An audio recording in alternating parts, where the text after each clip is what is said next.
Hi, it's me again. Back for a summary of our class on Wednesday, uh, March the 6th. This was our last class on the Yehoshua short story, Facing the Forest. And I began by talking about how much I love this story for a couple of reasons. One is, um, uh, first of all, the writing is just superb. It is, of course, in translation, but the writing, if the translation does any justice to the Hebrew original, then the writing is really extraordinary. Good translators strive more than anything else to be faithful to the author's intentions. Second, I said that I love this story because it is confusing to me. I'm, no matter how much I study this story, I remain confused essentially about what exactly drives the protagonist. What actually leads him in the end to uh, implicitly cooperate with the Arab in setting the fire to the forest. Uh, it's been noted by critics that the fire watcher moves from being essentially passive through the story to actually um, taking action, even though his action his action is a kind of inaction. He decides when he sees the flames. I believe it's on page 112. When he sees the fire um, appear in the forest, he doesn't raise the alarm. When he finds the kerosene earlier, when he finds the kerosene tins in the forest, he doesn't report them. He doesn't ask the Arab, what are these tins of kerosene doing? I mean, this is not a good thing to have in a forest. He does reckless things like flick a cigarette butt into the forest or throw a match that he used to light the cigarette into the pine needles. These are not the kinds of things that you would expect from a fire warden, from someone whose job is to watch for and, if he can, prevent um, fires in the forest. What drives him? What ultimately drives him to not raise the alarm, to not do anything about, say, things, indications that there are going to be problems? We see his references um, throughout, and we stepped in the lecture. I tried to step through the many references to flame, to fire, to conflagration that we see from actually very early on in the short story or in the novella. He has a preoccupation with fire. Where does that come from? One of the things that I raised in the lecture is this question of what exactly does the fire watcher have to be frustrated or angry about? He is, we certainly get a picture of him as a slacker. He is not exactly um, a young man who is obsessed with personal success. He has a hard time focusing. He has a hard time concentrating on his academic work. His peers have gone on and graduated. He's still working. He's still trying to complete his work, and he is a graduate student, but he seems terribly unable to concentrate. And a few things that I noted in the lecture that may suggest an underlying degree of fairly significant frustration. Number one, I'm not going to go through these in as much detail as I did in the lecture, because this would uh, turn into a much too long. This would turn into the lecture rather than as a summary of the lecture. But he is humiliated on at least a couple of occasions by the afforestation manager, most especially when the afforestation manager brings VIPs to the forest, and the fire watcher observes, well, there haven't been many fires. In fact, there haven't been any fires.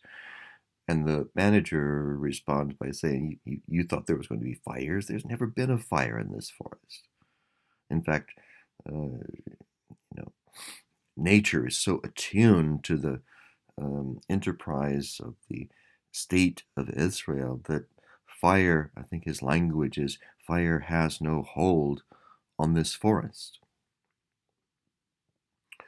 The fire watcher responds, but I've been working so hard. I've been not sleeping. I've been continuously watching the forest. And the manager thinks that's funny. He says, what a joke.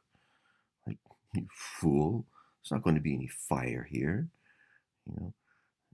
Not only is your job completely superfluous, but you're a fool to work so hard at something that is, not going to happen in the first place. Humiliating. Definitely humiliating. So there's that. There's the frustration about his academic work. He can't focus. He can't make progress. He, at one point, bangs his head against the books on his desk. There is also the question of frustrated erotic desire. We see this in his observations of the young women who come as campers and sit around campfires in the forest. He describes them in ways that suggest he is erotically attracted to them, and the combination of that plus his profound loneliness suggests frustrated a desire for social interaction, which he doesn't have except for the Arab, which is not a terribly satisfying relationship, and then the possibility of frustrated erotic desire. So social frustration and erotic frustration. Um, then he's never asked when he goes from fire to fire, campfire to campfire in the forest. He's never asked, hey, come sit down and enjoy, have a beer with us, or whatever campers say to fire watchers. Come sit down and chat with us for a while. They never ask him that. The fire watcher feels mocked when he's sitting up in the tower watching the forest at night, and he hears girls giggle um, from the forest. He feels mocked by that. Oh, wouldn't he like to be out there, with these people, maybe with this girl? He feels very frustrated and mocked. And then there's the matter of his dreams. He refers early on to his dreams as being a kind of yellow waste. He seems to be perhaps getting in his own way of realizing his dreams. Regardless, he's still frustrated by it. Before the actual fire breaks out in the forest, there's the passage where the narrator tells us that he is drawn to a location just outside the forest, and he goes there to this location outside the forest, and what does he find there? A yellow waste. So his dreams. He's frustrated at the seeming lostness of those dreams, whatever those may be. So he has a number of reasons. We may infer that he has a number of reasons to feel frustrated or even angry. Now, another concept that I raised in the lecture is the difference between the generations of Israeli writers. From Yizhar's generation, writers who came of age before the foundation of the State of Israel, and writers who came of age afterwards, which is Yehoshua's generation. Yehoshua's generation didn't begin writing until the 60s. Whereas the generation of Yizhar, the pre-48 generation, saw the Arab as a moral problem. They saw the Arab as a moral problem because of what they saw in the Nakba, the way the Palestinians were treated when they were dispossessed from their land. They saw a disconnect between the ideals of brotherhood and peace that had been um, so much a part of the pre-Israel Foundation education in what was pre-Israel Palestine, when Arabs and Palestinians, when Palestinians and Jews were living fairly harmoniously together in Palestine, pre-Israel Palestine. There was a disconnect between these ideals of peace and brotherhood. Then once the state of Israel was formed, there was this um, terrible conflict that erupted between the Palestinians and the Israelis, the newly minted Israelis in this newly created state by the United Nations. Now contrast that with the generation of Yehoshua that came of age in the 60s. For Yehoshua, the Arab is no longer so much a moral problem as an existential threat to the state of Israel. An existential meaning that the Arab is seen as posing a threat to the continued existence of Israel. Okay, one of the questions, the central questions that occurred to me as I've been thinking about this story, and I talked about this in the lecture, is, do we really see the Arab in this story represented as someone who is a threat? Does the firewatcher feel threatened by this Arab? Does the firewatcher not seem more sympathetic? He's very interested. He comes to be very interested in the ruins of the Palestinian village that the forest is covering up.